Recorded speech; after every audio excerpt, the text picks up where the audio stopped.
Well, it took about half an hour, and I'm sorry to inconvenience our players from their warm-up, but we are about ready to go with our second match on the evening. My hold shift, not as teased as Visions. It's Proper who's going to be with me to take us through the rest of the evening. And we've got really every match today on both the main and the second Bravo stream have been lights out. Lots of top 25 featured squads. This one in particular, number 9, the ICC Pirates, going up against the Bobcats from Texas State, currently rated number 12. An important matchup out of the West.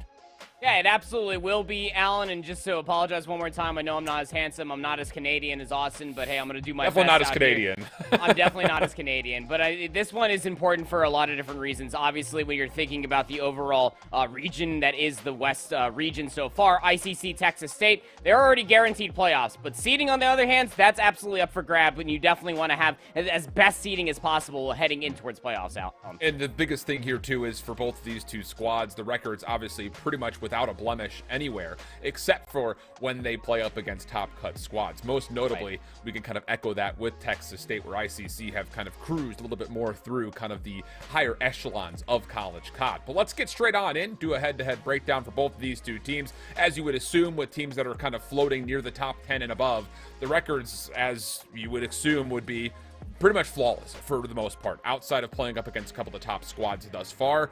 Really, there's going to be a lot of low digits when it comes to the loss column across not just the matches, but also the individual modes that we have too. Yeah, I mean, when you take a look at this head-to-head, specifically for ICC, when you're considering just the players, and we'll get to that in a second, these losses, specifically the 0-3 loss to Ottawa, you can chalk that up to what it is, but the 2-3 loss to Arizona State University is definitely a blemish when it comes down to the record that ICC are probably going to be looking at when they do end up getting the playoffs. They lost both those search and destroys in round 11 and the 4th hardpoint overall. When it comes down to it, that control record is something that you definitely are going to be feeling comfortable with. You are ICC ahead of this matchup. It's not even just the map 5 versus Arizona State. Both of these two teams have also kind of suffered at least a pretty hot contest against Westcliff, who we haven't seen a lot of on broadcast this year so far, but they have been doing very, very well. Obviously, they're also in the West, and with that, they're also right in the midst. This Western region at the top is very, very tightly knit between Ottawa, who's flawless, St. Edwards, Arizona State, ICC, Westcliff, Texas State. We saw the Longhorn Gaming Squad of the UT yesterday, Oklahoma State as well.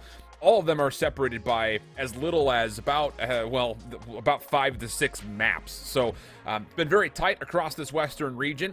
And as you had mentioned, the seeding coming out of the West is going to be super crucial, because going into the Midwest division on your playoff side of the bracket is going to be no easy task either. So giving yourself a bit of a cushion when it comes to playoffs, obviously well merited. But on top of that, outside of the kind of elongated macro points, the individual match itself, I think, is going to really serve as a good, maybe final test for both of these two teams. For Texas State, you still have Ottawa, we believe. It hasn't been reported yet, at least. So I think Ottawa, they play next week.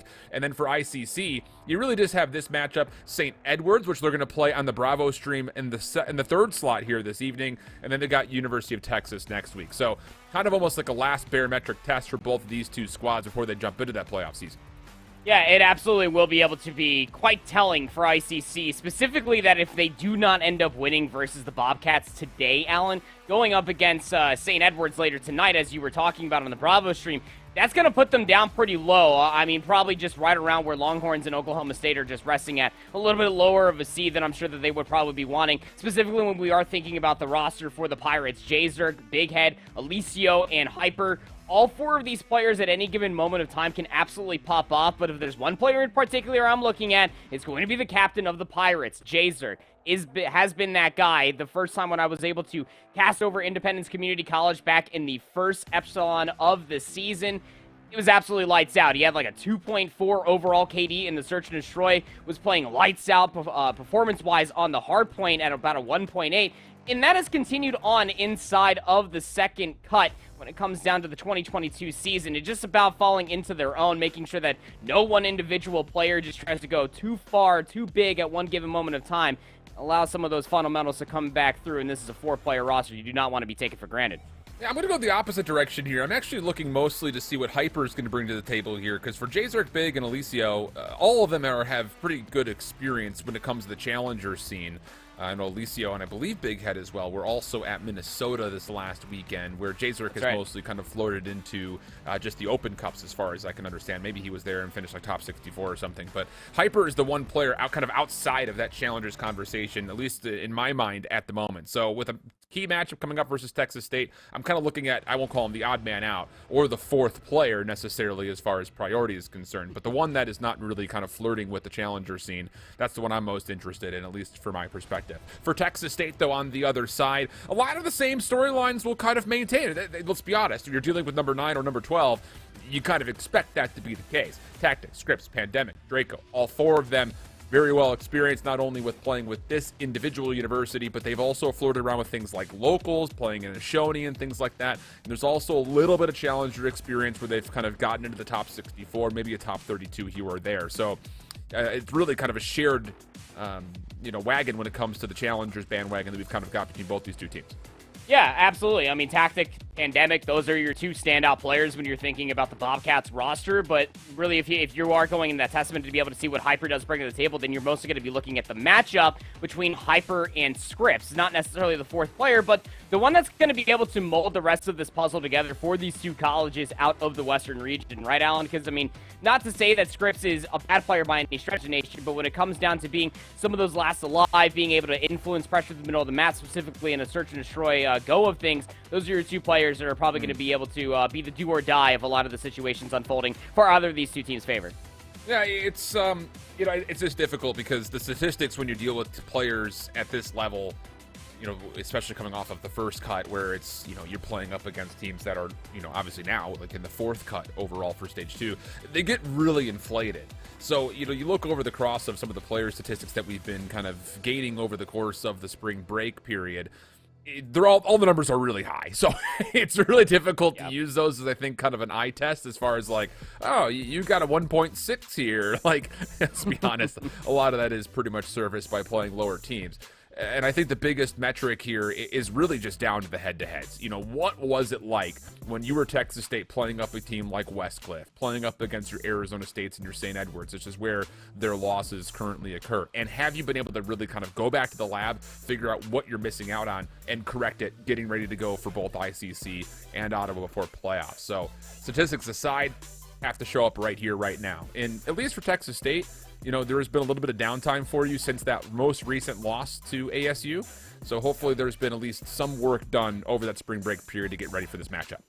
Yeah, I mean, if you want to be able to, pair at least the 2, the 2-3 loss to ASU for ICC, the 1-3 loss to ASU, those are probably going to be the immediate go-aheads when we're thinking about how these 2 teams stack up against each other. Though this Texas State roster, I remember that quite vividly on broadcast when they ended up taking St. Edwards, the Hilltoppers, to a map 5.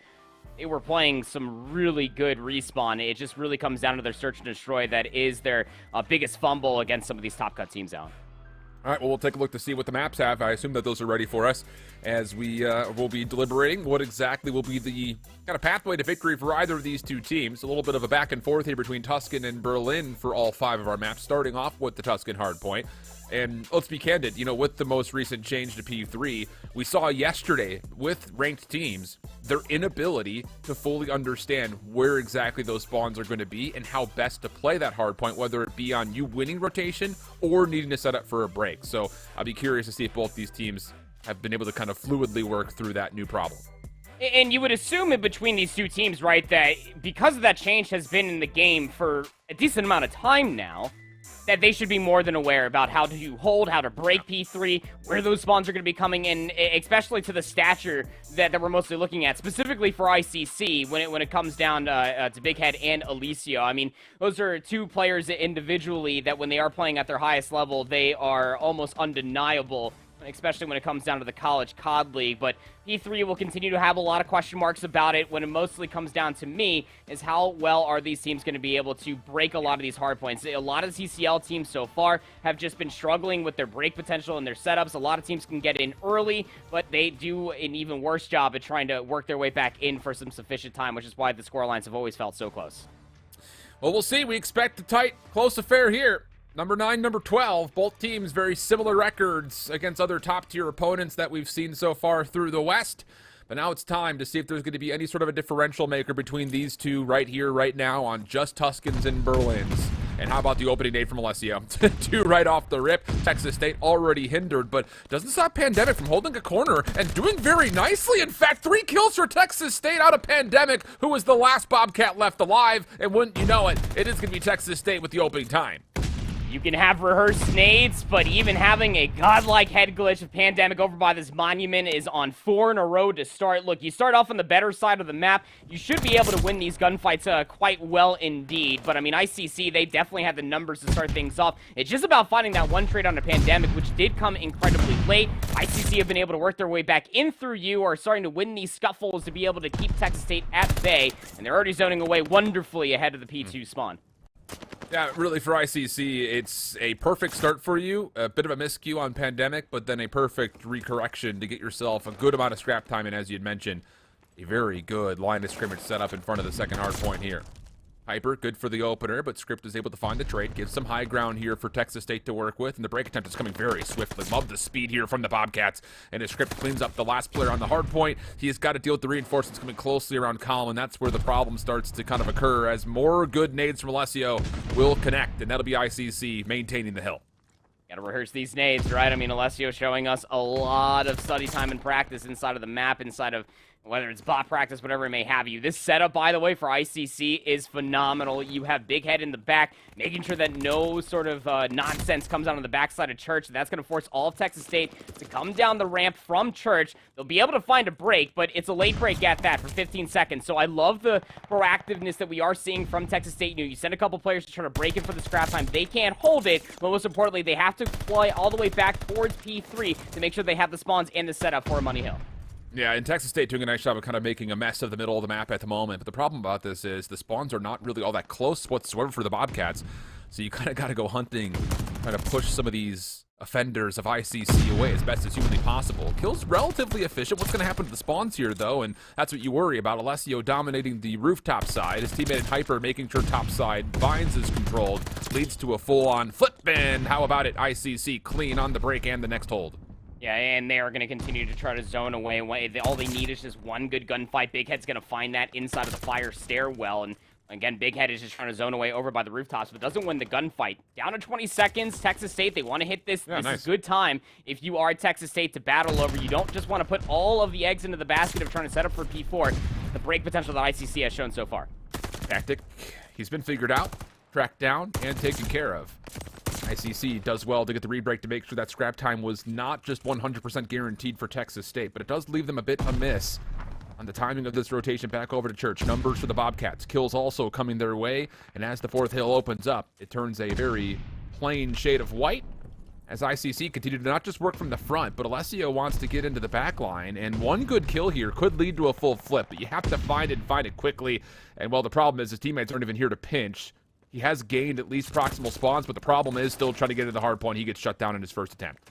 Pandemic is going to know that there's more people back here, just pieces together, one more kill on the Hyper, and it's just about collecting more kills. Keep in mind, the Pirates are still spawning in over by Column. You have Alessio that now is just quite literally up a creek without a paddle because none of his teammates are able to work their way inside of any of these doorways, and as they're trying to rotate to get back over inside of Radio, Pandemic is still inside, just absolutely feasting on a 5. Will lose that last gunfight versus Big Head, but job well done at Texas State to work their way back inside of this game, just 20 points behind. Yeah, you know, the other thing that I'm really kind of impressed by here for Texas State is their ability to continue to finesse scrap time of about 10 to 15 seconds. A lot of teams, I think, at this level would largely just give that up and just say, yeah, we'll just go ahead and throw extra numbers into the new hard point. But a lot of trust being executed on here by the Bobcats to make sure one player can continue to put some pressure on the old hill and then trust that your teammates will win the opening gunfights on rotation, which so far has been true. And Big Head, the last contestant, will unfortunately not be able to hold any contest to that point. Pandemic still making this Volkstrom giver look super solid, 17-8, and that's going to be a lead flop as Texas State take their first lead since the opener. You said the Volk full name so fast, I truly thought that you were going to be fluent in German for a hot second there, brother. But in Texas State, though, I mean, it's still battling over some scrap time, maybe, but ahead of the second set of hard points, you don't want to get over-invested in losing too many lives over by P5. It'll allow ICC to then get control of the middle of the map, and you can see where the spawns are coming in for ICC over by P3. Texas State are kind of scrambling for this positioning through the middle of the map, and Pandemic is trying to feast once again. We'll find Jzerk, but that's all they'll find. Ahead of the second set of rotations, the battle for the scrap time will be good for Draco, and they'll be hanging out in this top window. We'll cut down one player in the middle of the map. It'll just be a very small 7-point lead that Texas State will hold over ICC's head going into the second set. It's a really heads-up play from Draco. Knowing that your teammate falls mid-map, you just throw up an AR to say, oh, I'll contest this just in case someone crosses. And wouldn't you know it, with that elimination, it allows Texas State a chance to set up for a hit through you, but it's big head for 3 kills on the break attempt, denying it. And that will be an opportunity not just for the triple, but on 4 in a row. He could play for streaks, opening stun nades, trying to push him back, and they eventually get him to back down over towards the hill itself. But still, feeling frisky enough to challenge. Big Head goes forward, and that's where he will fall. Numbers, though, good for the Pirates, and that will be enough with 20 seconds to fight for. Not only are they likely going to lock this up, they've also got players looking to influence the rotation.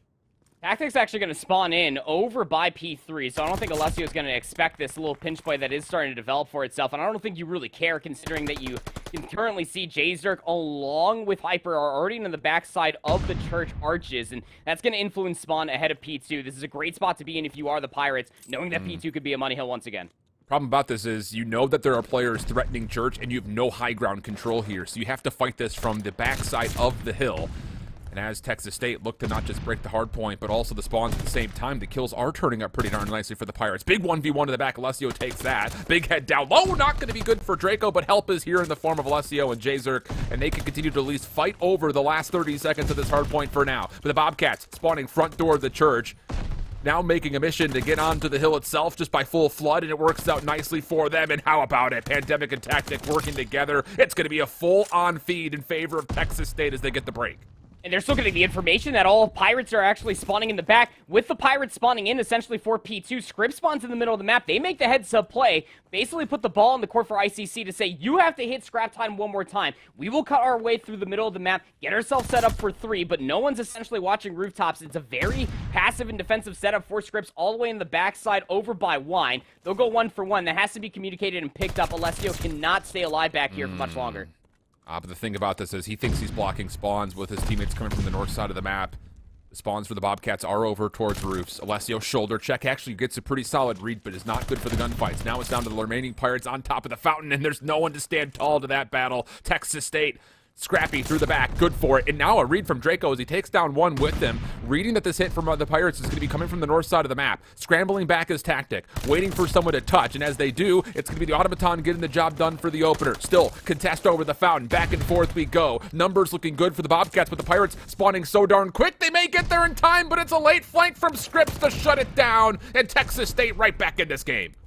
Pandemic 28 and 17 battling over scrap once again. They have been doing it phenomenally since the early get-go of this Tuscan hardpoint so far, Alan. And you even take a look at the setup currently. Tactic all the way in the backside of the church arches makes their presence felt by taking down Big Head in towards the back. There's going to be a slight little coordinated pinch that's coming through from the front and the side door, but Hyper is quick to pick it up in towards the back. Pinstripe kill feed goes way of ICC for the time being. They're in for the time, but they are not set up for the pinch whatsoever. No, they're not set up really at all for anything at the moment, and the SMGs for the Bobcats come through very easily. Jzerk looking to recontest, but bites off more than he could chew as Pandemic is there for the trade. Now up top of the church, broken cameras galore as Texas State will eventually falter for the last 30-second hold. Half the re-breaks, still spawning favorably, but the problem about this is if you try to break with this bottom side hit, you're going to miss out on P5, and it looks like the Bobcats can make the difficult decision to say, we need to kind of at least play for map positioning first before we can contest the scrap, but the kills do come through quickly. Maybe not quick enough on the hard point itself. So scrap time confirmed for the Pirates, but it's going to be the Bobcats set up for P5 first. Pirates are already over 200 points. They could threaten to try to close it out here if they can break this very early. And Luisio at least finding Pandemic up by the patio. Tactic has to go big. They can only find damage. Jzerk will at least be traded down. It comes down to Draco, who does find 2. That'll buy a lot of time for the reinforcements for the Bobcats to come right around the corner. But they don't know where the spawns are, and that team stun getting a kill is actually more deadly than you may think. But Tactic gets his spidey senses going. He finds 3 off screen, looking for the 4-man quad feed. Tallies it up. It's an aggressive play from Tactic, but it works out beautifully. Now the read from his duo SMG on script saying, they're still spawning rooftops there, friend. Have to keep your gun up. But it's ICC who also have the benefit of all the nades. 193-215. All 4 Pirates into the hard point, but Scripps on his second life, still looking pretty solid. He's able to come back for another double. Pre-fire comes through, but that's where he eventually gets denied, and ICC look good for the scrap.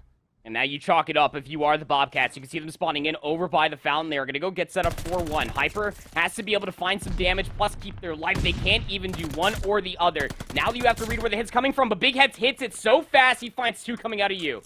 Looks like that very well may be the winning play. Texas State spawning over towards Churchside is going to be red, but the kills come through very cleanly. Jazer stunned, cannot deal with the hit. So it stops at 240 for the Pirates. A lot of work to be done here for Texas State. Holding this hill and winning the rotation to new is what's required. But over the 200-point threshold they go, inching closer and closer to a dramatic final moment, and they've actually pushed back the Pirates. They need to set up a break attempt, but the problem about this is, don't remember, for Texas State, all up in your grill, and that's going to be a hold-off of this initial break attempt from ICC. Yeah, it was a great zoning away coming through from Draco. They were able to at least convey that information to Scripps, who picks it up inside of you. They have the spawns on the east side of the map, Alan, and they're holding P1 wonderfully. Oh, but this full flood coming around the back. Again, not a lot of nades to hold on to. Oh, and they don't hold on to the hard point for long enough to send it to another hill. It's looking like this could be curtains on map number 1. Last attempt to get in. All the ARs are watching, and the kill feed turns up in favor of the Pirates. A valiant effort for Texas State, but just a touch short from being able to send it to a second hill. It's the leader's advantage, isn't it, Alan? The moment that you have Texas State over the 200-point threshold, they were already threatening to be about 211, 215. Here's the best play. It was tactic. Started off screen, and then they immediately just found all 4 to at least keep that P5 play alive. But the leader's advantage was still intact for the Pirates of ICC. From there on out, it just came down to only being required to find one more break, truly. And it didn't even have to be a full-on break for scrap time. All they needed was 9 seconds there on P1. The full flood ended up coming through over by the tree box, and that is, again, why it is the more favorite side of the map. You have a lot of nice angles to be able to find a lot of these isolated players over inside of you, over by their own planters box, over by the field just outside of church. You had to play flawless over by P1 if you are Texas State, and they were just about 10 seconds shy away from doing it, holding onto the spawns and extending it towards that P2 hardpoint. You know, the funny thing about that, that's probably one of the more evident moments that we've had, both on the 5th hardpoint and then again going right into the stretch into the 1st, where the nade difference was extremely evident for both teams. ICC break P5 because they just get full nades. The same thing happens at P1. As soon as the Bobcats lose all their utility, there's nothing that they can use to deny that inevitable flood to come on in, and ICC just so many good connections with nades throughout the entirety of that map. Most importantly, there at the end with stuns, making sure that those headies were just not as safe as you would go to expect. So we take a look back over the stats really quickly, and the one player that you're really going to notice here was the one that you'd called out. 14 and 33 for Jazer. Sure, he gets a minute of hard point time, but he really did get bailed out by his teammates, only tallying 2,300 damage. Yeah, I mean, that's absolutely a fair shout, right? I mean, lowest damage in the entire lobby. Keep in mind, the lowest one on Texas State would have been Scripps at 22 and 30, but even more so than that, being bailed out by these nice setup and rehearsed nades from Alicio over by that ruined side of the map. Was also finding a lot of good damage going inside P5 thanks to the break for that. Big Head was finding a lot of timings through the middle as well. And then you also have Hyper that was right behind Big Head's play more often than not. It really just felt like that when Pandemic was going absolutely Goliath mode at 35 and 25 with 26 non-traded kills, there wasn't a lot of follow-up behind that. Whether it was That's tactic fair. or Scripps that was getting cut down in the middle of the map trying to rotate to then help out Pandemic, it just felt a little disjointed for Texas State, that if they kind of collected themselves, much like how we saw from P5 going in towards P1 there at the end, if not in towards the middle of that second set of rotations down, it probably would have been a different game and a different scoreline to boot. Well, it's fair. It's a good assumption, I would say, and one that I think a lot would validate you on. So now we kind of turn the conversation over into the Berlin Search and Destroy.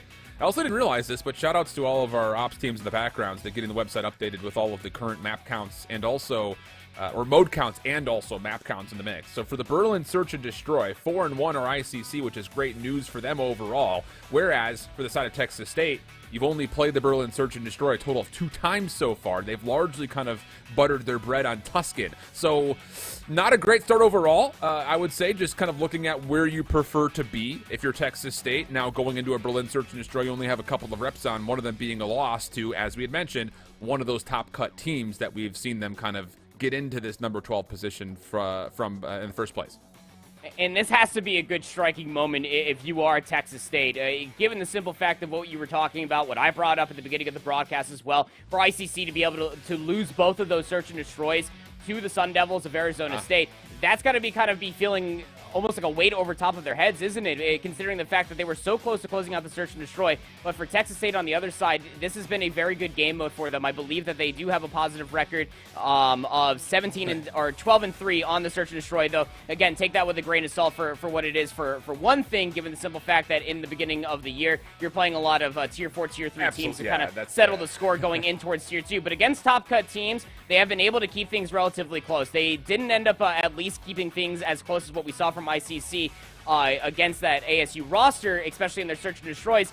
But you got to be still feeling confident if you are Texas State. The way that we've been able to see them play search and destroy, not only just this year, Alan, but also last year, is very methodical. Berlin search and destroy is one of those maps, even with the changes regardless, is something that can absolutely benefit from a team that plays very slow and very coy search and destroy to play off the information and then absolutely collapse on the weaker side for whatever the setup may be. Yeah, this map has, I think, become one of the more dynamic search maps. Largely due to the fact that, as you mentioned, you can sit and play it a little bit more conservatively and more clinically, or with how big the map is, you can still choose to play this relatively aggressively and find advantages. So, yeah, that chess game that very well may exist between both of these two teams, I imagine will be highly on display. Really pumped to see these guys go at it. And the coolest thing about it, not only for this matchup, but even more so for the one that we're about to see in the third slot, when you start to deal with players that are fighting for challengers positionings, you're going to start to see Search and Destroy really be well fleshed out. You're not just going to have opening set plays anymore, which a lot of the teams at the top cut do. It's the adjustments, the ability to play off information, and even just hunting out and searching for information in the first place. Those are all cognitive parts of the process for teams that are in this echelon. So we'll make sure, I think, just to kind of keep an eye out for those and at least point out kind of the difference makers between what we're seeing right here versus what we maybe saw yesterday or with other teams that find themselves kind of outside the top 15 in the CCL. And hey, for any of those teams that happen to be outside the top 15 in the CCL and you're like, how do we get better at search? May learn a thing or two from some of these squads we have to finish off the night.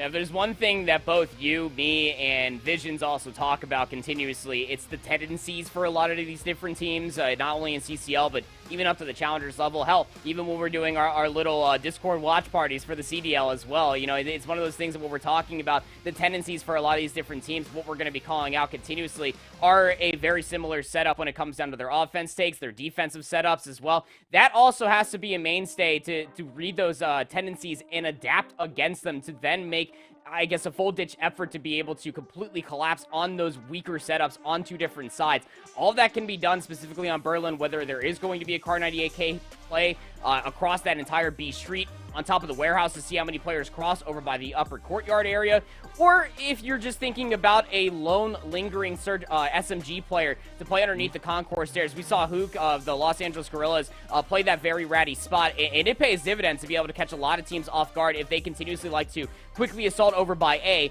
That very much so could be the difference maker to be able to blow up that very aggressive play, because we saw a lot of A pushes last night over by the A bomb site. It's kind of like how a lot of teams have been going when it comes down to the CCL, rather than trying to play that slow, methodical out of mail, get the bomb planted at B and play that checkmate mentality that if I get the bomb planted at B, we just win the round, rather than just try to aggressively win the gunfights at A. That one position alone over by the concourse staircase from an aggressive search SMG player on defense, make or break one of your defensive setups. Lots of factors. That's all I got right there. Lots of factors. We'll try to point these out, though, again, as they start to occur for you. A little bit of a lobby restart coming through. Keep in mind that we still have a second stream going on, and even though it may be listed as a Bravo stream, the matches out there are just as good as the ones that we have here tonight. So make sure you pull up a second tab and get yourself ready to go at twitch.tv/collegecodbravo, because we had number 5 Penn State get tested by number 21 High Point, and there's still a lot of other matches that are going to be happening. ICC will be on for the third slot, as we had mentioned from before, so that's something to kind of keep an eye on. And then the second match that's going on down there is actually kind of, I won't say a must win, but coming off of an 0-3 loss, Florida Gulf Coast will be playing up against Florida State. That's number 16, an unranked FGCU. but a team that has been inside the top 25 a couple of different moments. So good matches all across the board here as we kind of trail out our regular season and then get ready for the LCQ. Immediately from there, we go right into playoffs. For the first time, we'll have CCL LAN opportunities coming out, at least as far as we anticipate. So that's always exciting stuff. So make sure you're sticking with us because we're in week 10 right now. We've got one more week of the actual regular season, and then of course we're going to have the LCQ. Academy will have their playoffs, and then we'll be jumping right on into the East Regionals, the West Regionals, and so on and so forth with the actual regular CCL main league. That's all what's to come. Definitely a lot to get excited about, but for the moment, it's time to limit those anticipations and excitements just to write down this Berlin Search and Destroy. Let's get into it. Let's go. Starting off on offense, you're going to have Texas State. Going to be the go-ahead here. A little 2-2 split, some shenanigans maybe to create some ruckus over at A for the bomb to initially get inside of B, but Scripps is taking a very forward position with it. Feeling things out for now. No nades being tossed either, but it's Pandemic who's actually able to tally first blood. That is from the middle of the map all the way deep in towards the dock side. Pretty unbelievable. And with that, well, now you should know that I could just get a stun in here and deal with maybe the only defender that's in the position. But Jazerk goes completely unchecked. Even though numbers are greatly an advantage of the offense, Jazerk has denied the initial bomb plant and now would have to get a full-on ace 1v3 technically in front of him. And they know exactly where Jazerk's at. I mean, you have the exits covered from Pandemic and Draco in towards the back. They already looked past the docks. Jazerk's going to pop out, does find the first, but they were already dropped down to about 6 HP from that initial gunfight. A whole lot more you can do there. Although you did stop the initial bomb plant to come all the way through, it just mostly comes down to dealing with those two players that were lingering towards the middle of the map. Importantly with Pandemic, finding that first blood, I guess the ace up your sleeve defensively with that one player lingering over on the backside of Crane to watch that mid-map cross. The moment that tried to get picked back up for ICC, they got cut down by Pandemic, who finds 2 in the round, and Draco over by the bomb side finds the others. A pretty quiet opening from Texas State nade-wise as well, so ICC will have to reconsider what they want to do defensively against that setup this time around. Once again, kind of an aggressive feel-out play here for ICC. It's Jazerk over towards A for first blood. Pandemic trying to cut the middle of the map, and oh boy, Big Head's in trouble, but does step away, is able to get the SMG back into hand, and will take down the opening trade. Information on Tactic as he leaves the B bomb site, and with these eliminations, it just means an easy plant over towards B. Jazerk lurking in the middle of the map, and it's Draco who's nearby that would have to find a way to get this 1v3 off the ground. Very aggressive and forward defensive play coming out from the defense of the Bobcats, though Draco was able to find Jazerk. That's over by P5. You know Hyper's going to be hyper aware of that as he's in the backside of the boathouse, just waiting to work their way in towards the back. Has just about 20 seconds to make this play happen now, and they're trying to clear out of the backside of the warehouse.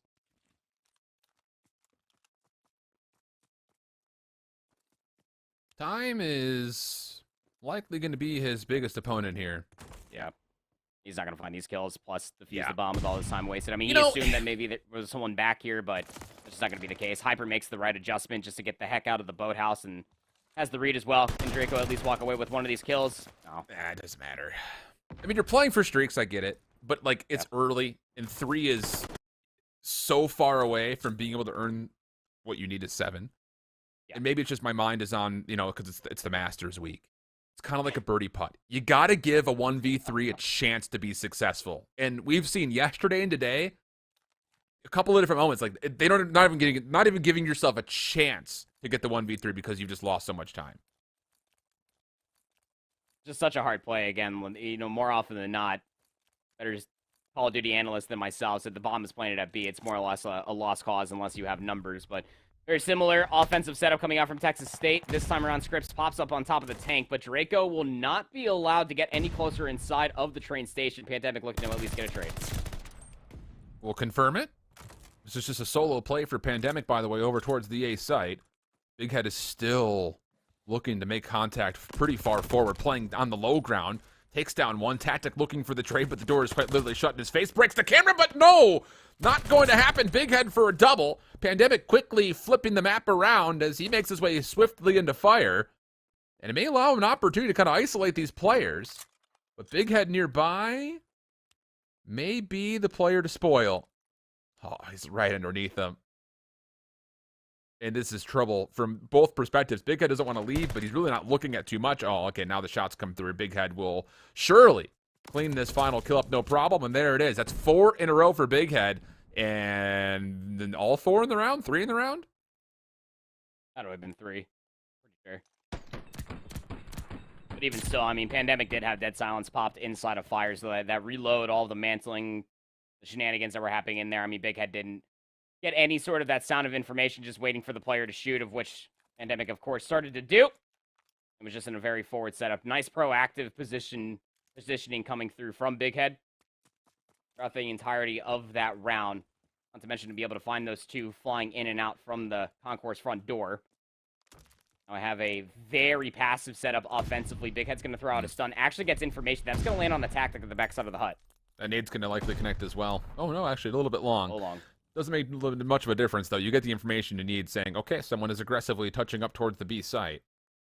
So as far as where do you want to try to find first blood from either side, really, is kind of a confusing question, because for ICC, you're kind of stuck in mailroom right now. You've got nobody who's cleared out train yard. You know there's a player on B, but if Tactic is smart, he won't try to throw any shoulders. There's no need to. And coming out of mail, you have to deal with a couple of different angles that could be looking at you. So this is going to have to be an explosion out of the mailroom site.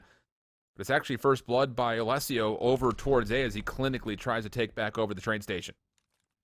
Alessio's spidey senses are absolutely tingling, thinking that there's probably one more player just laying prone inside of the A site. And, well, he'd be right. Scripps is just laying prone behind that desk. And ICC, I mean, they're starting to run out of time. They got to commit towards one of these sites, Alan.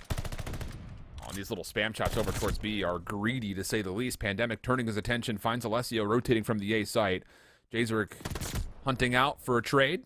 Confirms it. Time, though, is a problem. Bomb carrier down. Hyper trying to sneak forward. Gets the automaton out and kind of baits out Tactic. But the problem is there's not enough time to get the bomb nor plant. And that means for Scripps, you just got to stay alive. And once again, you got to get those birdie putts to the hole. You got to give them a chance. Got to give it a run. Got to give it a run. Like, you're 35 feet out for the putt. Double breaker. You got to give it a run, you know? Like, what would Tiger do? Not that. Tiger Woods playing Call of Duty. Could you imagine? He fry. Jim Nance commentating. Looks like there may have been a connection issue there at the end. It wouldn't have made a difference, by the way, for the round because the time had already concluded, but the time that whoever it was disconnected, so. Score even should breaking stay. down that, it should. But even breaking down that round further, I mean, regardless, they were hesitating. There was a lot of time to try to decide what should we try to do with this bomb. You saw just like the passive setup. You had one player on the side of the boathouse. You had Alessio all the way down by the train yard, and they finally try to make it the aggressive and heads-up play to try to clear out the A site. Going 1-for-1 over there just simply wasn't going to be good enough for the bomb to rotate all the way over inside of A. But that, by the time that, you know, it was fully realized, I'm sure, by both myself and ICC, we were just down to about 20 seconds, that when they finally said, okay, we got to fly out of mail and try to get inside that B hut, when you had Draco just lying in wait inside of there, just had to go 1-for-1, which they did, stop the bomb from going down, 10 seconds to go. You're not going to be able to find that trade plus the plan in time, and ICC just kind of fiddling with their thumbs just a little bit too long in that offensive round, trying to be too cute with it. I think the biggest thing is when you're on the offensive side of Berlin Search, as much as getting into the mailroom early could lead to a first point of contact, it largely does not and should only really, in my mind, be looked at as a pivot point. You know, like you're trying to set something up, feel out, you know, a player holding deep at warehouse, see what's at B. Nothing there? All right, pivot through, get over to B. On the opposite side, though, you have to also keep somebody kind of at least avidly watching or at least poking forward to see what's over at A. And some of the time where you see teams do that, it may not be, you know, in a situation for like Alessio, he may not need to get into train station, but you have to at least get an early angle to count the cross, to see how many players had snuck through across the map. Because if you don't have that information and you're just kind of waiting for the defense to run into you, things like that are going to happen, where you only have 45 seconds left and we've got no progress anywhere on the map and we're just crossing our fingers that we can find a first blood somewhere. And that's where that position off the early get-go for offense, why you see a sniper or an AR try to go for that early mantle on the top side of the warehouse. Yep. Just, you got to count numbers. I mean, if you can find that pick, that's great. Sometimes you just don't, but getting that information alone, we talked so much about the information trade alone in Search and Destroy. This is where the methodical understanding of Berlin Search and Destroy has truly come down to the wire, is that if you don't have a player at least counting numbers to see how many at least cross over early or late, to try to get inside of that A site, then that's information you just simply don't have, and you have to aggressively work your way inside one of these bomb sites, of which who would have figured the defense don't have to make the move first, it's the offense that have to work their way inside one of these sites. Well, I would say, in terms of kind of evaluating the opening handful of rounds that we've had, really not any definitive patterns, really from either side at the moment. Not just talking about like what bomb site do they prefer to either stack defensively or attack aggressively on the offense, but what is the mantra and mindset on our opening protocols? You know, are we playing for utility information? Can't really say that with any confidence from either side at the moment. I think the only thing we could really say for certain is that we're seeing, you know, from at least to the side of Texas State, you're getting a lot of very forward progress simply off of one player, and that's Pandemic, who's looking to get really aggressive. So maybe that needs to be a response or an answer, but as we try to surf through these little tech problems that we're having, we'll just step away for a quick pause. Hopefully won't be away for too long, and we'll jump right back into the search and destroy. We'll make sure we confirm what exactly the map count, or pardon me, the round count will be as we rejoin. Don't go too far. We'll be right back. Well, I mean, Florida Gulf Coast doing a great job. Great start to this game. Yeah, FSU Esports has the easier spawns, but let's talk about Beaser right now that already went up to the B site to go ahead and try to get some early ticks on, and that's going to cause Brave Cannon to make the rotation up there to really get him off there. All meanwhile, you've got Tippin and Kurtz just living their best life and capping A right there. So now that's all that's left. You've got 25 lives remaining. You just need B with 2 minutes. So at that point, what is that rotation going to look like? And if you're FSU Esports, you need to kind of group up. You're still spawning on that side and make a wholesome push to take out the entire team together. Now's your best chance with only 2 of them being on the site. Yeah, precisely. I mean, we got to see exactly what this squad is going to be able to do right now. Florida Gulf Coast done an incredible job, immaculate even. I mean, they find themselves up by 6 kills as well. So Florida State now, they've got to make this push, but not just do it loop-de-loo, throwing lives at the enemy. You got to make it coordinated because, I mean, you're losing this kill feed as well so severely at this point. And, I mean, you've got 3 sets of lives remaining on the side of Florida State, 12 lives remaining in total. It's going to be 3 a player if you play your numbers right. And right now, Florida Gulf Coast, this is an incredible offensive round. Let's not put anything past it. Yeah, I'm not going to sleep on them. They're doing really well on the offensive round, and I love this. But if you can see right now, FSU Esports is kind of sitting down below in that mid-map. The Florida Gulf Coast is actually starting to push out and around, and they were just feeding kills at this point. I mean, they're still up 5 right now, and they're making that push to get onto B. But unfortunately, what is going to happen right now? FSU Esports has maybe 2 good pushes remaining, and they were kind of just inaccurate right there on their push, but they're coming in right now. Brave Cannon and KCL, we know KCL can hit their shots, but they're looking a little lackluster here in the control. Yeah, precisely. I mean, things are not looking great. I mean, they've got it within 4 now. I mean, a couple better, but I mean, right now. As they go through map number 3 in Kavuta, we jump back into this search and destroy. Can confirm that it will stay 2-2 in the round count. So do the math. First to 4 will win. And how about this? Texas State nades over the middle, and then a full flood behind it. But for ICC, in a position to read this just outside of fire, at least largely the case. Pandemic over the top. Oh, now fun with Windows starts to come through as he gives away his position, but is still able to track down Big Head. But the play forward, not as convincing as you would assume, and ICC have not just dealt with it, they've also dropped the bomb carrier today. Yeah, I was about to bring up, I mean, it's like Tactic tries to make the play over towards A, while the rest of the Bobcats were still funneling back out from fire inside of Mail. So this is now going to come down to Pandemic, who did find 2 in the round so far to go collect said bomb. Will plant it today, leaves Alessio in a 1v2 for a retake. Problem about this long flank route that he's taking is scripts will give the information that nobody's crossed, nobody's crossed, nobody's crossed.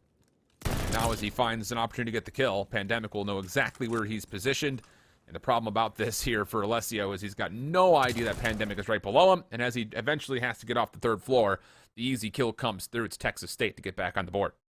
Yeah, they have a big round coming out from Pandemic, though. I mean, to be quite candid here, Pandemic has been that guy for the Bobcats all series long so far. I know we're only just 5 rounds into the search and off of the hard point, but it's really just been the heads-up play. And, you know, we talked about it going in towards that break in the lobby reset, that Pandemic is going to be the aggressive player. Mind you, he's doing this with an automaton, not an MP40. Most instigative players are typically doing that with an MP40 when it comes down to a Berlin search and destroy. But I mean, Pandemic feeling quite adept doing it with an AR. There's Alessio playing that position. Probably saw at least one of them cross. Draco's leg kind of skating by their screen. Bomb is set up to at least commit towards B.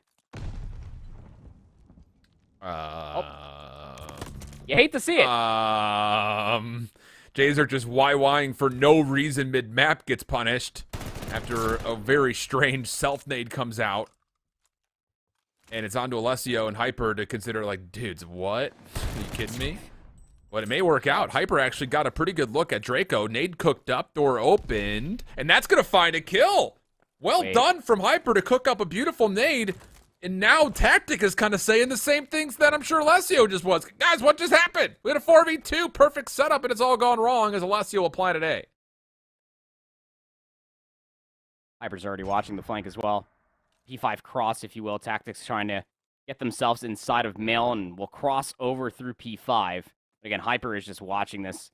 Tactics doesn't even have dead silence, so they're going to come barreling through one of these doors. Hyper will be more than aware of it, but Tactic doesn't actually commit to going inside the concourse. They're trying to go all the way around up the stairs. He's just using visuals through the broken doors just to see if anyone's inside train.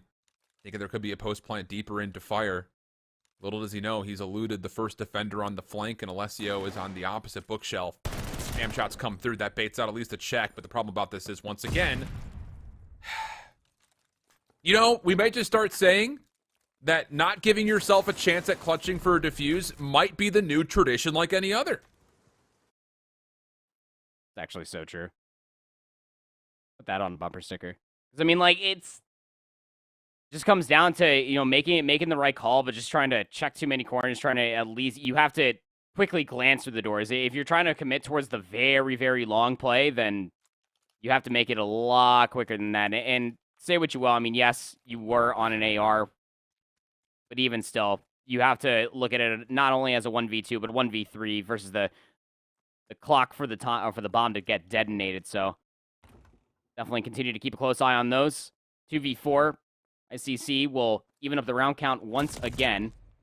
Draco takes an aggressive angle with a sniper rifle, gets smoked for the cause. Not dissuading aggression from Pandemic. We did have an MP40 this time around, but there is no freedom for him to make that chow. Now Scripps is stuck. And if he comes through this secret door, he is absolutely dead to rights. Big Head's on the opposite corner.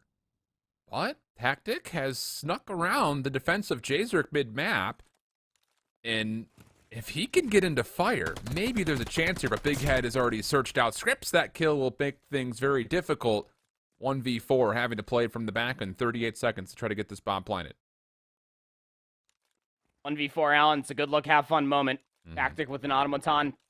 Only has so many bullets and probably got some information, at least one nice little centering to be able to take down Alessio. The bomb dropped, as you can see, just so wonderfully for some reason inside of that doorway, but the gunfight will commence over in the upper courtyard, and that will be the round count completely fallen by the wayside. Again, just taking these very aggressive angles with the sniper rifle is just not going to benefit you whatsoever.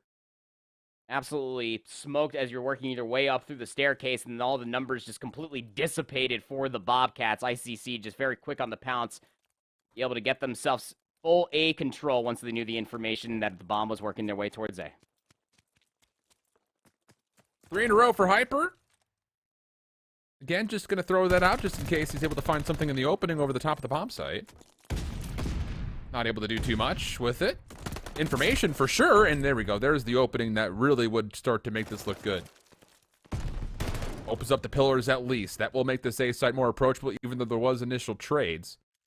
But now the question on this initial take is, can you deal with the quick flank? Because Pandemic is just moving way too quickly. My goodness. 2v2.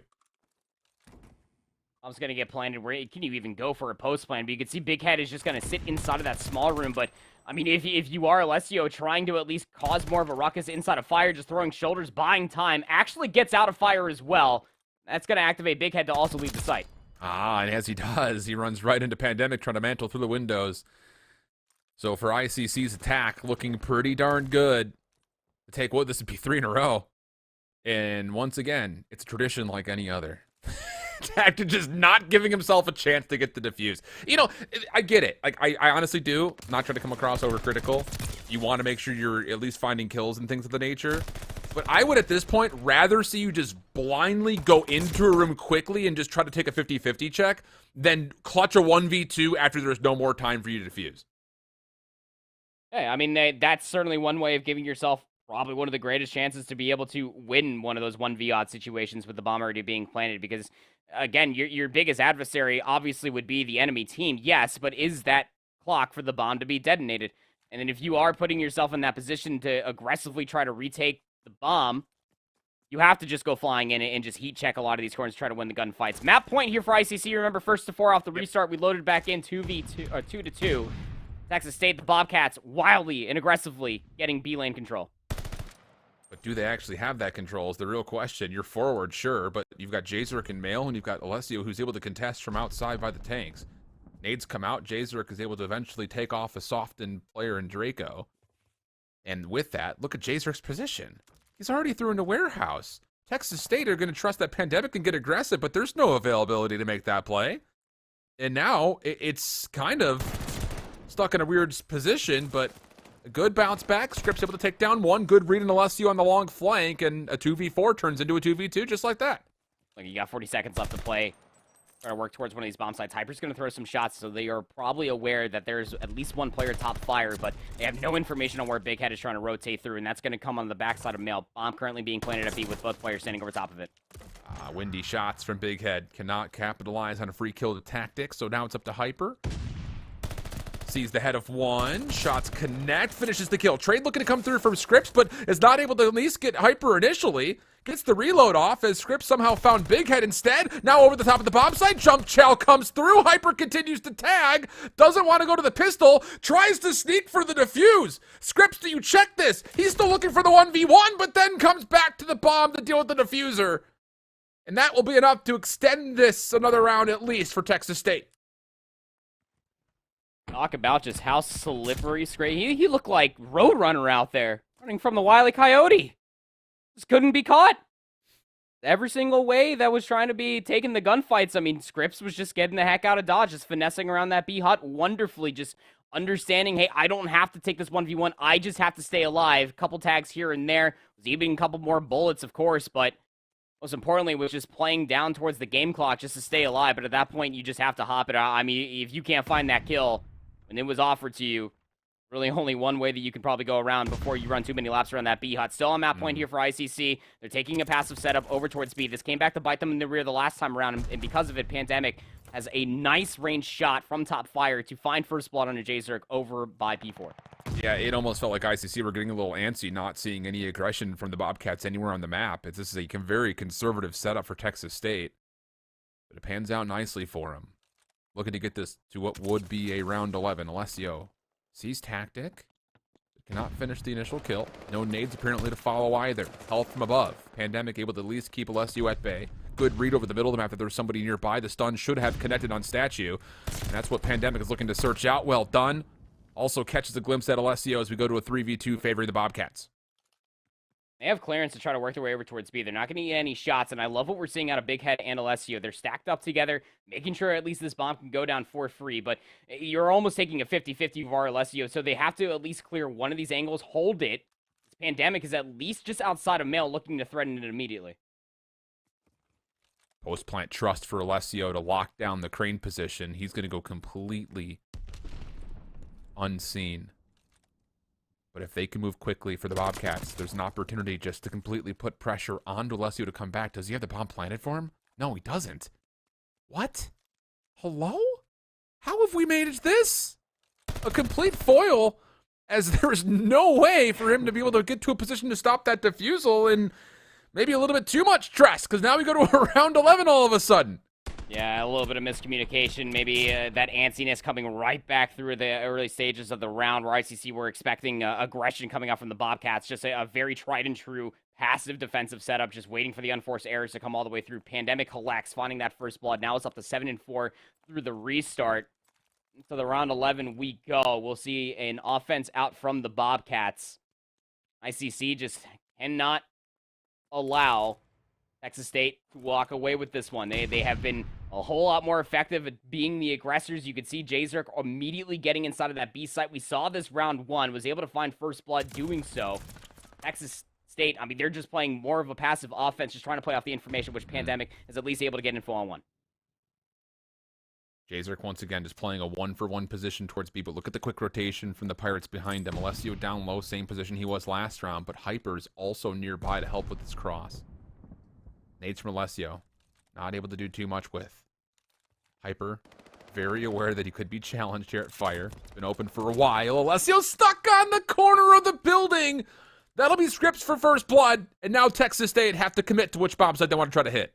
Only really have 30 seconds before that bomb has to be getting committed to go down. And ICC, although losing a number, have not given up any position whatsoever. You still have Hyper top Fire, and they're watching it all cross, but Tactic absolutely smokes in 2v4. Yeah, there's a couple of different players that were shooting at him. So now Jzerk, can you single-handedly win this round by stopping the bomb plant? Maybe even finding more. But on top of that, no, not the case whatsoever. Big head from behind. It would have to be a 1v4. Deals with the first quickly. Second player over the top, no problem there. Now a 1v2 as everything resets. Scripps, same position, but Scripps has it locked down, and it's Texas State. 3 rounds off the bounce to win what is a very weird-looking round 11, but they win it nonetheless. And they tie up this series at 1 map apiece.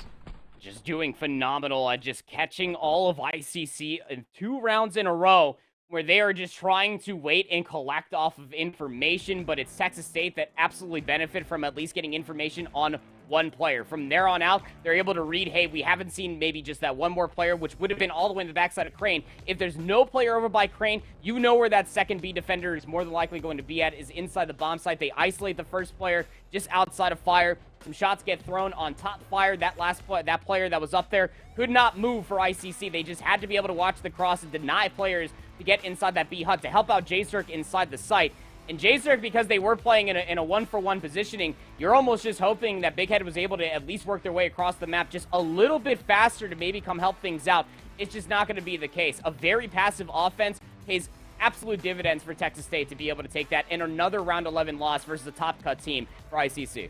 It'll be an abbreviated stats page, but one that I think still paints a bit of a picture here, at least you would think going into it, because there were a couple of big individual moments throughout it. But I think, again, it's just almost the lack of structure in certain moments actually kind of favored Texas State because they were trying to get rogue and move more aggressively forward. But, hey, you come back up clutch. You have 3 rounds you have to find in a row, and they provide brilliantly. That leads us to a 1-1 map count. And as we had mentioned, it's Tuscan, Berlin, all the way, back and forth, so it'll be that for the control when we come back after the break. Welcome back. Tight affair, very tight affair. Close hard point. Round 11, search and destroy. Can't ask for too much more, but I think we actually have the luxury of asking for more because we have more left.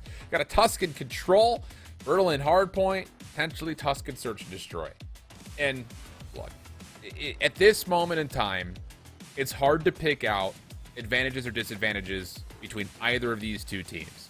Largely, I say that because ICC, in the face of aggression from Texas State and mostly Pandemic in the first point, still were able to win that map with one player going, 14 and 33. So anything is doable when your team focuses on the right things, and I will say objectively, ICC has been able to prove that. But on the other front, the aggression that we have seen from Pandemic also turned around to work out nicely for the Surge. So I guess what I'm kind of getting at here with both those things said, where's your headspace at going to the control here proper? My headspace going into the Tuscan control is one of the biggest takeaways that you can take away from the Tuscan hardpoint is that the Pirates were better at breaking the hardpoints over the Bobcats. And the point that I'm getting to right here is the simple fact that when you are thinking about winning an offense, getting more tick progression, again, it is now overall tick progression that will guarantee you that round 5 defense rather than having more lives remaining at the end is where the Pirates can absolutely lean on. It is catching the Bobcats in a tizzy almost and catching them off guard and trying to focus way too much on one specific angle on where a hit can be coming from to where you have lingering players like what Big Head was looking for on the flank or what Alessio was able to find when you're thinking about the break potential that we saw on 4, on P2, and P3 on Tuscan hardpoint to start off the series, Alan, that if they can continue to show the same strengths of what I was just talking about, this could be an early, a very easy going for ICC. Well, we'll see. Because I think in the first place, you have to get setups if you're going to be successfully breaking, and you expect that some of the aggression that we've tallied so far for the Bobcats will come into play. That's all assumptions at this point in time. A lot of open nades coming through over towards A. Ceremonious as it is, eventually the trades, I was going to say, lead to an advantage for ICC, but Scripps, on a double, tries to keep his life tucked into a corner, but eventually denied, and with that, convincing control over and around the A zone for now for the Pirates. Save tactic on a long flank that actually has been completely unread. Alessio stuck on reload, and just when he thought ICC did it up to get a clean break, Texas State answer with a more convincing retake of their own.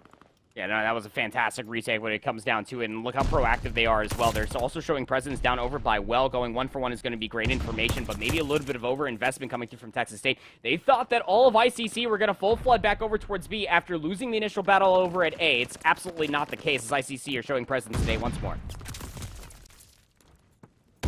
Problem about this is, once again, you've got players kind of littering the back lines that have to be dealt with, and as they are, now it's Draco looking to contest.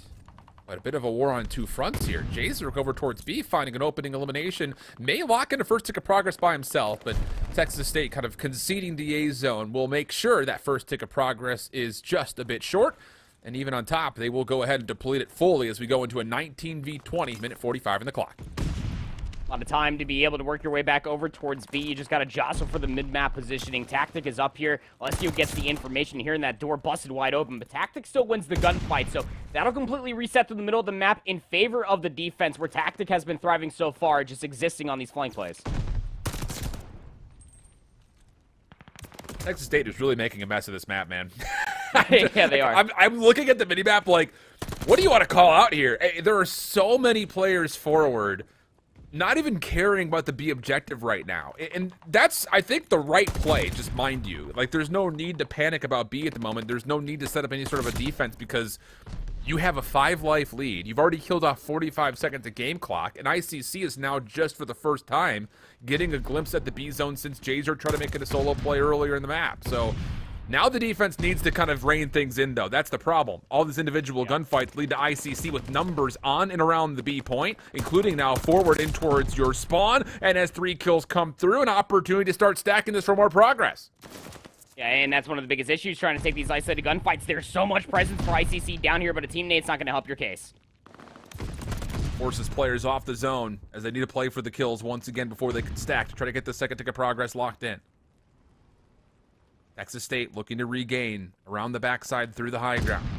Good stun from Pandemic. Slide chows forward, but doesn't expect Alessio to be on top of a branch.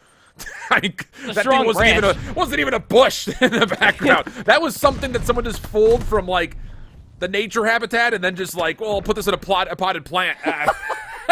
It was like day one of that infant tree's life, and ICC used the cheeky positions to eventually get the stack they need to take down the offense. That was comedy. Like a freshly planted Dooku tree. I know you know that reference, but it comes down to the simple fact, just bringing it on back in for us, is that when Texas State are playing that far forward, when you have 3, if not all 4 players playing that far forward, that when ICC find that much value on winning gunfights, they can just full flood their way to top radio, get control over by B, and was causing a ruckus in towards the back. An offensive round on control is very difficult to do, but ICC were able to collect off of an unforced error, and Hyper continue on their devious ways, starting off with 2, has the island player over by P5. 4 straight kills in the opening. That is also a continuation of a number of streaks from ICC members from the round previous at the end. So 5 in a row for Alessio. It's number 3 in blue, making a route around the back as, I mean, look at this. If you were just to tally where all 4 of the blue arrows and connect a line between them, there is no ground anywhere for the Bobcats to work with at the moment. They're able to stack up top into fire, but this is being watched. Hyper's got antics with doors to play with, takes a couple of shots at teammates. Good help, though, from Jazerk, and now you've got a 5 spree for Hyper, and Alessio, who confirms the glide bomb. Bad news bears all around for Texas State as they're down 9 lives with no progress and less than 30 seconds to play. That's what I was going to talk about, just not even a single tick of progress. That's going to cause a lot of desperation out from the Bobcats. They're trying to flood out from patio, but you still have players watching all these angles, and it really seems that ICC can do no wrong. Yeah, for real. Kills that you see coming through from the Bobcats is a two-piece out from Pandemic, and that's going to call for the immediate go-ahead. Let's commit towards the flank out on the back. That's Big Head that finds one. Yes, there's presence over by A. The first tick of progress does get at least confirmed, but you got 19 seconds to play perfect progress control over by A. Oh, I was about to say, Jzerk is just kind of going in blindly, but it's fine because he sets up Big Head for his streak and then a quad feed of his own. Oh, goodness. Big Head. Unbelievable. With 5 seconds, no one's going to get here likely to touch this. Maybe an opportunity through you, but it's a 23v8. 0.1 seconds of the clock. Wait. No, I'm not. I will not wait. I mean, even confirming the 3 ticks of progress would still be good. If you're considering the odds of a round 5 defense, I mean, they're finding a lot of kills, Alan. 7v16, you would have to play flawless with your lives. They're setting one player down ramp. The issue is that you have no radio control. Yeah. And you have to value your lives. Like, you have to play from the high ground here. Trying to pick off players from spawn is just not going to get the job done. So admirable, the attempt, but largely unsuccessful. And the problem with this is, if you do continue, like, you need to give, you just cannot go reach out here. You've got a handful of players that are still alive looking for streaks, Alessio being one of them. But they're going to go for it. Maybe you could stack for 1 tick of progress. It would be miraculous if that were to happen. And it's not going to. So Alessio will stay alive, and he actually finds the final kill. Now 5 in a row for him. And 2 other glide bombs have also been earned at the moment. So huge advantages for ICC as they transition into their second attack. It'd be an easy going on the Tuscan control, Alan, for ICC. Again, just thriving and catching all of Texas State and unforced errors galore. They are just feasting on a lot of these isolated gunfights. This a very similar look of what we had on the Tuscan hardpoint. 16-9 for Alessio. Already has the glide bomb in their back pocket. 15-7 for Hyper. My heavens. ICC can truly do no wrong when it comes down to winning these gunfights. The door will open, and these 2 players for ICC are going to try to hit this. You got 1 player inside the corner. Big Head will collect at least off the trade. You still have to deal with Draco inside a radio. Well, he gets a couple of tags to push him back. Gunfight will now occur over towards patio, but Alessio was not expecting the quick rotate. And Draco does well, actually, to turn that into all 3 eliminations over towards B. So Texas State in a very controlling position defensively, except for the fact that Big Head apparently is the hardest kill in the game. Pandemic turned aside there, and, well, apparently it's not hard to kill when you throw team names at him. But Alessio, off of his recent glide bomb success, nearly able to find what would have been a second, I guess, if you want to call it that, has now opened up the A zone and flooding back forward to the Pirates, as they've actually done a pretty nice job of staying alive through a number of these nades for Texas State. They're just finding more value off screen, finds another 2. This should be at least confirming the second tick of progress, unless you deal with Hyper right now if you are Scripps. Hyper's just trying to at least play a 1-for-1 angle, but Scripps hits it from the other side of you. Will completely deplete that progress, but while that is happening, Jzerk makes a heads-up play out from spawn, confirms the first tick of progress over Epi. And they get a read that there is a flank coming from Tactic as well, as Hyper spawned up nearby and got taken down on the rotation. Big Head for another double. This will be a second tick of progress. They actually may capture the B zone here. You may want to consider, if you're Big Head, just to phone in the glide bomb here to confirm that. One more defender nearby over towards B. It's a 1v1 off screen from Jzerk, while Big Head's on 6 in the back once again. Jzerk, another 1v1 to finish the B zone, but is unsuccessful. Glide bomb finally gets punched in. And that will at least open up some space for Big Head to work with here in grown as you'd like, Andy. I don't know if it's really going to make much of a difference here, because it's going to be an extra 60 seconds, and there's still just 1 tick of progress needed with more streaks to use if they want. Yeah, I just don't know why it doesn't get called in earlier. That's the only reason why I'm groaning. But you know what?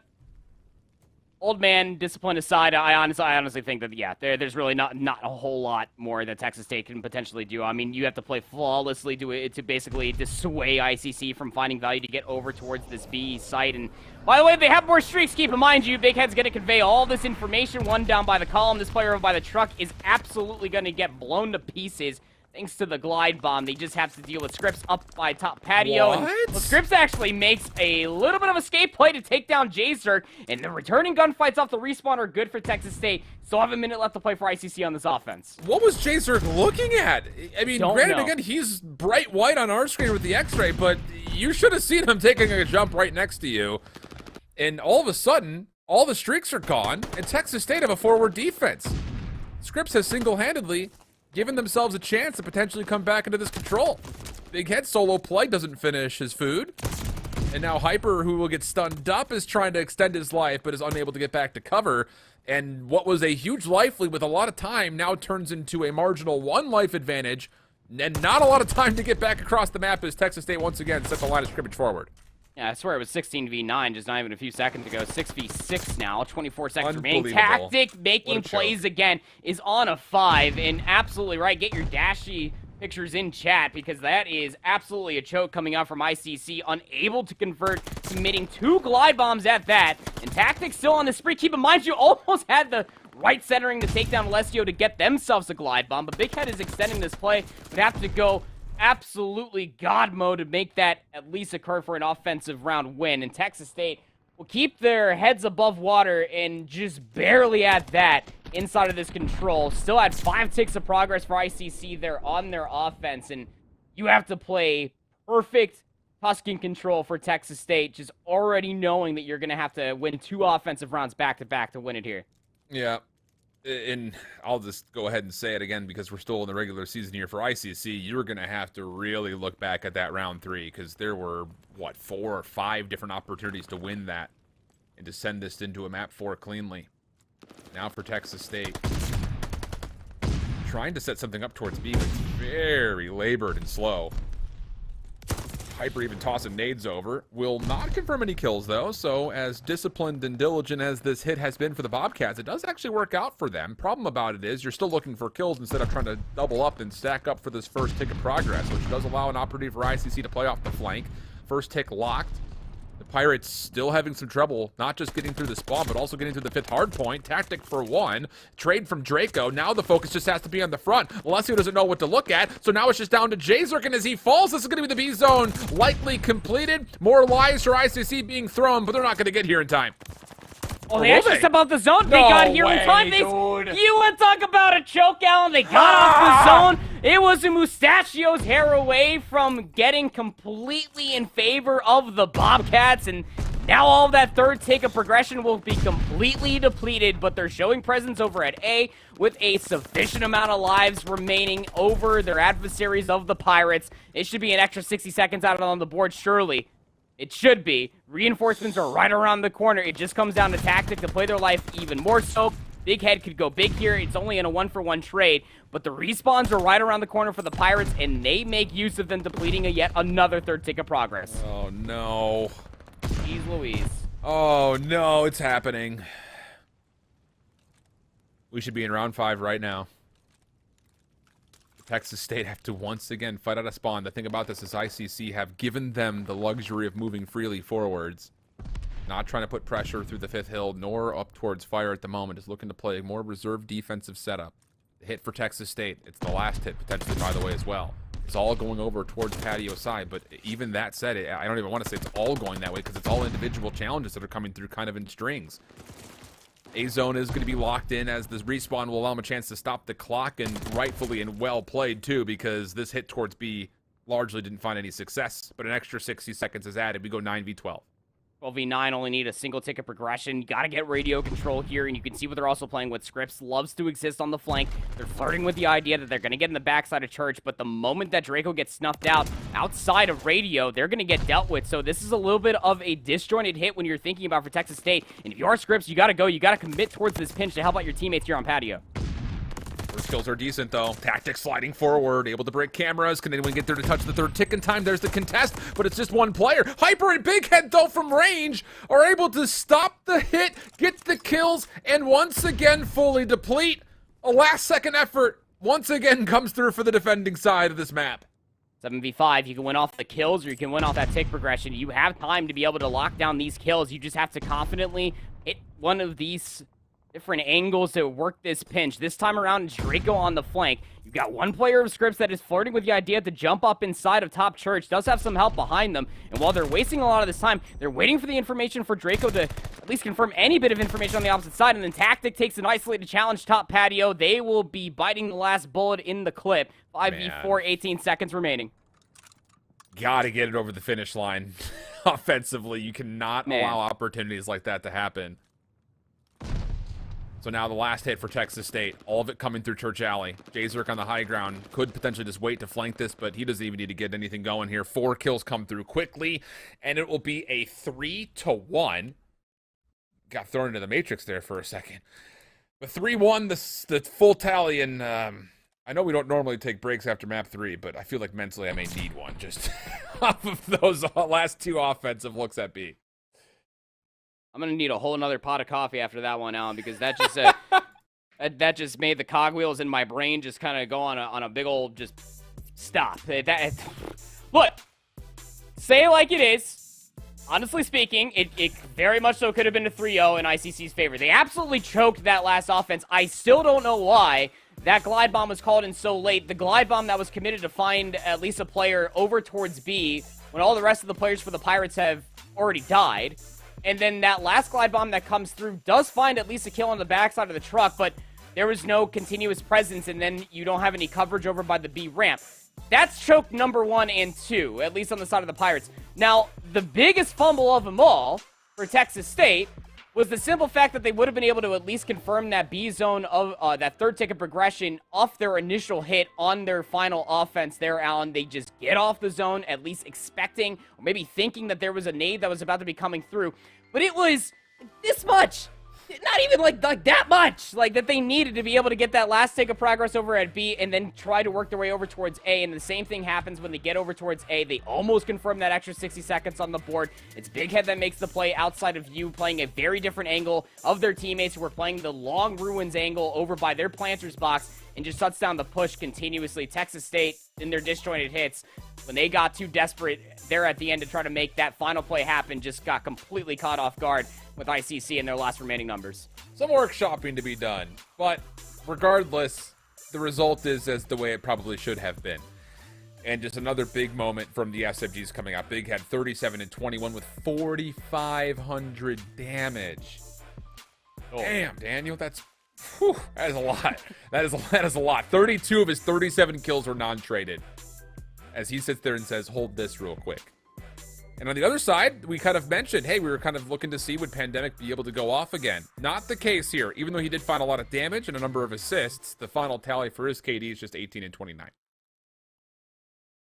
Yeah. Look, I mean, when you're thinking about it as a whole, Pandemic might have had a little bit more of it. Well, he absolutely had a much more quiet map here than what we saw in the Berlin Search and Destroy, playing the instigating role that they were, finding a lot of first bloods. They were going balls to the wall, insane on that Tuscan hardpoint as well. Was the overall breadwinner when it came down to KD and damage numbers on that Tuscan hardpoint for the Bobcats out of Texas State. But even more so than that, it just was not so much of a team effort as I would like to see. The consistency just wasn't there for Texas State in the Tuscan control, just getting caught off guard entirely as we set ourselves up for map 4. Back to Berlin. And look, the thing about the hard point in the opener was largely, you know, I don't want to say that there was any kind of big miscues on a team level from either side, largely. Maybe a rotation between two hills here or there where ICC was a little bit more fluid, and I think just overall, you take a look kind of back over the trends of that map, you would kind of argue that the streaks that were put together were largely always on the objective for ICC, whereas for Texas State, they were looking to kind of put streaks together on rotation. So when it comes to kills, meaning objective time, there was more of a 1-for-1 for ICC in that department. But outside of that, it's kind of hard to maybe like pinpoint huge gaps between these two teams as far as the styles that they want to play in. Both teams were kind of rotating around the same tempos. Both teams were very successful in sending one or two to finesse for scrap time. And largely hold setups look pretty good from both teams as well. So what we're getting at here is if those hold true once again for a map like Berlin, you should expect a very similar scoreline of 250 to 220 plus-ish. It just comes down to one of those last remaining players trying to battle for the scrap. Those isolated gunfights were much more in the favor for the Pirates of ICC than they were the Bobcats of Texas State, weren't they? So we'll have to see. This is a map that absolutely punishes a team for being more disjointed rather than the other. It will be Texas State starting off on the favorite side. They'll get in for P1 first. They got to deal with the hit coming out from ICC early. Yeah. Stuns and nades, though, will slow down this hit through pillars. And a long route being set up by Hyper as he wins one on the flank. So Texas State have convincing control, kind of boxing and containing ICC away from the hard point. These are great eliminations for the Bobcats. Hyper is just free to go roam if he wants to in the back lines, while ICC are looking to set something up. And Scripps is not going to realize it, but he misses a player in the concrete courtyard, and that will result in really just full-on control here for the side of Texas State. Clean all the way through from start to finish. Oh, colors are backwards. Never mind. It's ICC who's got a perfect start. My bad. Been bamboozled again, Alan. I'm always bamboozled. Going in towards P2, though, big rotational gunfights are going to start commencing here. Scripps will find Hyper, at least on the top side over by that dock house. And, well, now it's going to be immediate B-lane presence. And what an early break coming all the way through. They're going to expect that Jzerg is playing in this small corner over here, and they absolutely will deal with it as soon as Jzerg throws some shots. Tactic for the jump challenge. A nice early break coming out from Texas State. Should garner them some sufficient time here on 2. Well, it's looking good for now, but there is no real ability to contest this high ground position over to the top of mailroom, and actually it's ICC who uses that very nicely. At least initially. I'm getting confused because the colors are backwards once again. But it's ICC in white, so I was right in the call. Texas State looking in the break, and Scripps does find 3. That'll open up the hard point. An opportunity to not just take this for hopefully potential plays for streaks, but also, I was going to say, it leads to an opportunity to hit this rotation early.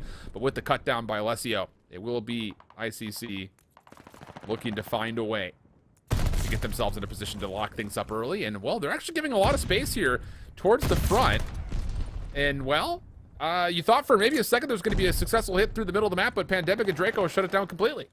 Yeah, I mean, you had Tactics still playing for the scrap time. It actually ensued a east to west spawn. Just the simple fact that Pandemic was playing all the way in the backside of Fire, and nobody from ICC was able to get so close to the crane that that was going to enforce that spawn position to occur. So, able to at least sustain for the time being. A lot of time off of P2. We'll see a very small lead spot, and now it's just about dealing with all of these ICC members working their way through the upper courtyard and through front Fire, and they've already dealt with all the Texas State members on the hardpoint itself.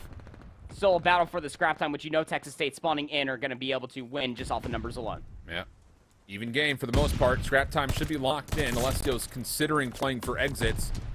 The problem is Pandemic's on 6, and he's already opened up space on rotation. Interesting spawn for Jzerg, because he spawns right on the other side. Could lead, though, potential streaks. No, not going to be good for the elimination. And Big Head actually turns that into a double. So not only does that stop the streaks, but it also makes safe the initial hit. And with that, ICC in as they look to get back to level terms. Nice nade coming out from Pandemic all the way into the backside of Time. It's about dealing with a Big Head who is just playing a very off angle to deal with players coming out from the inside of the train station. He gets the information on 1 closer spawns will be there for the Pirates. They should be able to reinforce his hardpoint, and that will absolutely be the case, though. Texas State looking to hit it one more time, potential for some scrap time and set themselves up for the middle of the map of 5. Jzerg doesn't see the player jump right over the top of him. And with that, Texas State, an opportunity to continue to fight for this middle 30 seconds. Good help from the ARs above. Pandemic off the regen. Gets a look at a couple of ankles. Alessio fires back, but cannot finish as it's 8 HP that Pandemic stays alive on. Not able to get the regen this time around, though, as ICC will have an opportunity to at least put some more pressure over through the train yard side. Jzerg taking a long route over towards docks, trying to hit this hard point from multiple angles. But Hyper just kind of walks in for free. A bit puzzling, to say the least. You thought for a second that Texas State was going to be in the spot to kind of rule the high ground, but a little bit slow to get to the hard point. That's going to allow ICC a chance to break. We go back and forth in the actual kill feed itself. And Alessio, one of the last ones left alive, is going to finally take that high ground. An opportunity to open up some space, but Pandemic deals with him. And the hard point, meanwhile, stays neutral the whole time. The most comes down to Draco, who was more focused on the B lane and people trying to come out from the backs of the warehouse rather than focus on players trying to exit P4 time and working their way in for 5, which is why you saw a lot of ICC members just able to mosey their own way in towards that P5 hard point. So at least you're able to resurface yourself. just about maintaining the high ground, which actually Texas State have no members doing. You still have one lurking member. That's going to be Scripps over inside of the train station staircase. Well, at least be finessing their life for a little while longer. We're just down to about 5 seconds or so, and that's the right call coming out from Texas State. There's no reason to try to play for any more time through the middle of the map. Get yourself set up for time going over towards P1, gentlemen, and that will be absolutely the case, winning rotational gunfights along the way. Oh, good double from Big Head. Confirms the hit from the front will be good, at least for the time being. Cannot really challenge anybody at range, though, as they make their way through Fire Lobby. So there's an opportunity for Texas State maybe to get back in here, but this is labored, super laboredly slow, waiting for Draco on this long pinch, and there's someone watching it this time around. This is, I would say, the most problematic moment we've seen from Texas State, going between 5-1. Had an opportunity to get space and time over the 5th hard point. The same can be said here, and they're going to give away a large majority of this first hard point without ever really having a chance to contest. And that allows ICC to make this an even game, if not fully switch it out, considering that Big Head will be there to soak up just a little bit more scrap time. And it's also just a really good read coming out from the Pirates to recognize, look, the Bobcats aren't hitting for scrap time one more time. They're trying to set themselves up for B-lane pressure, and because of that, Big Head's able to find some timing to get in the back, and they can play for streaks here.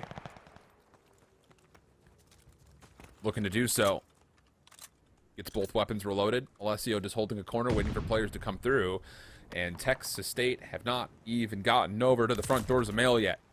Kills do come in, but now you have to win these battles from the interior. Hyper gets caught throwing out a stun, and that's actually going to cause him his demise. Jazor trying to wrap a long pinch, cannot get there in time. And the break, it took a while, but at least was efficient in nature as Texas State continued to keep us close. Next hit, if it's going to come for ICC, would need to be, I would say, more convincing than this, because at the moment, they're kind of coming in one by one, and Texas State are happy to get this back, not just the level terms, they're going to retake the lead here proper. Yeah, they're going to be able to retake the lead, but the issue with also challenging one by one is there was going to be an opportunity for Scripps to maybe find some timing inside of Fire to try to threaten the immediate rotation to get B lane control, maybe clear out the backside of the Crane spawns, but all that does not happen. In ICC, they're going to have those closer spawns going in towards P3, a very monotonous hill to try to break at least from the front. You can see that the Bobcats are trying to set up at least for a pinch. That's a big kill on the backside of the Crane, so the pinch can actually come through. Got to find more than just the one, though. Not going to fully come out. Texas State, get the spawns. Continue to at least be able to bunker into this hard point. Problem is, you're again just allowing so many points of ingress to occur for ICC, and it's just too easy. It's too clean.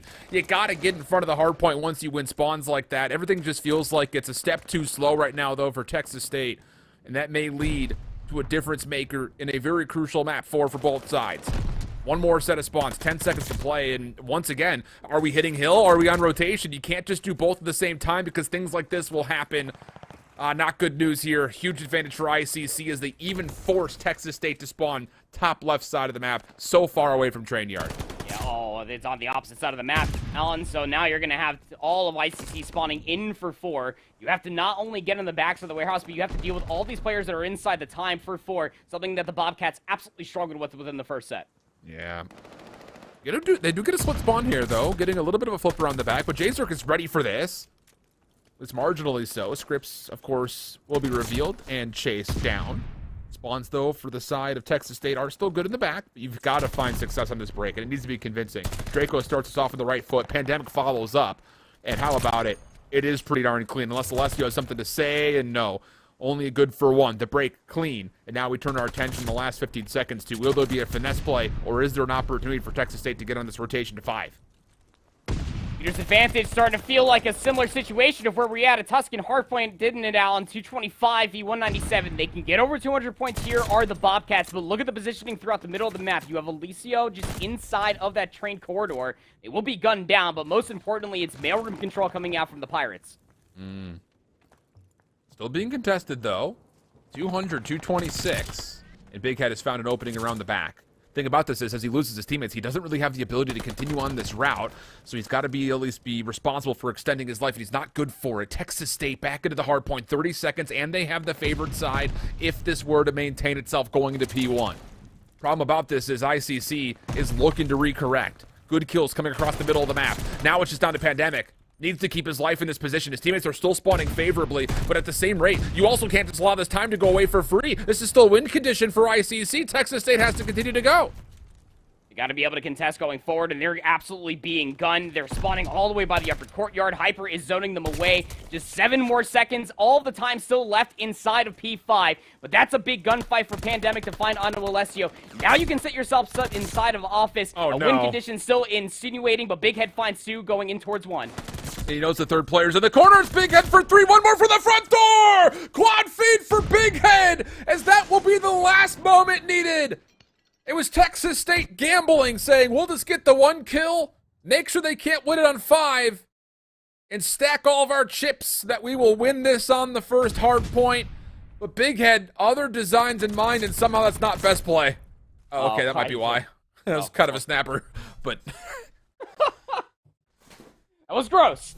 It was gross, but, I mean, yeah, again, some similarities to walk away from in between the Tuska hardpoint and the Berlin hardpoint, right? I mean, it almost feels very similar from 5 going in towards 1. You know, they find those last few kills, the last little bit of contest coming through from 5. Let's just all put of our marbles into just defending P1. We have the rotation, but with such a big leader's advantage that Texas State were facing up against of ICC, it just was one more break, and that break comes all the way through thanks to Big Head, who does find that four-player feed.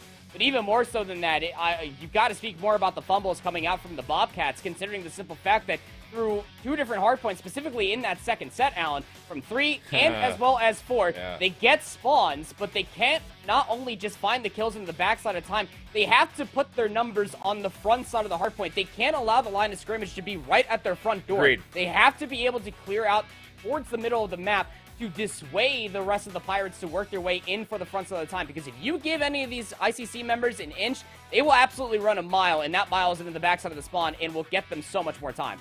I want to point everyone's attention as we look over the stats real quick to something that's not going to be on the stat sheet. Remember back to Tuscan P5. Tactic is in a position where him and the rest of Texas State don't know where ICC are spawning, but decides with the favorable kill feed to push out of the hard point, and it turns into a quad feed outside fire. Remember this? Yeah.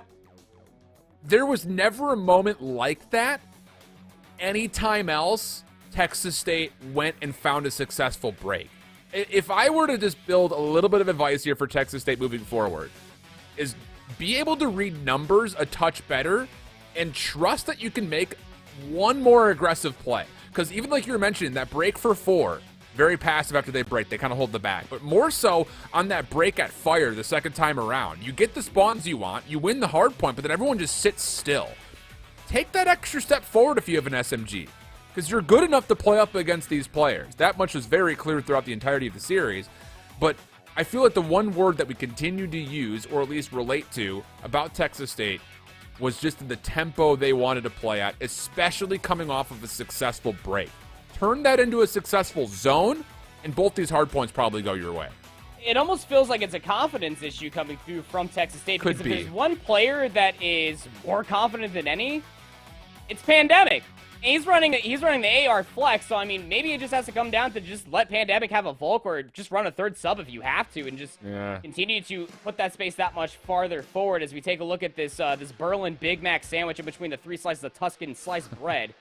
All in the favor for ICC. Again, it was close by score in between those 2 hard points, and a fantastic turnaround for the Bobcats on that search and destroy, Allen, but that control, I'm going to have nightmares over, to say the least. Yeah, tough scenes. But again, it's like, we're nitpicky. That's what we do. It's what we do. And I think the biggest thing about it is, hopefully it helps. That's the biggest key, because I think we all want the pinnacle of this CCL season to be as we get into playoffs. So, good stuff for both sides. I would say that I think as far as when you look at them to the top 25, even with a loss here for Texas State, I think it's going to be hard to move them down too much more. I would probably advocate that they stay probably in the same spot, just because the teams that by the rankings that are around them, I still think they're better than. And this was a very winnable series for the Bobcats, honestly speaking, from start to finish. But we could go into a podcast about all of that. We got to get to a third series, and it's a barn burner. Number 1 versus number 2. I think this is the first time we're going to see Bay State on broadcast, because they really haven't had been a test versus anybody yet. No better test, though, than currently the number 2 team in the CCL. We've got top tier CCL players, we've got top tier Challengers players, we've got players that will be at the CDL Pro-Am coming up next. So do not go anywhere. We're going to set it up and be right back with number 1 versus number 2.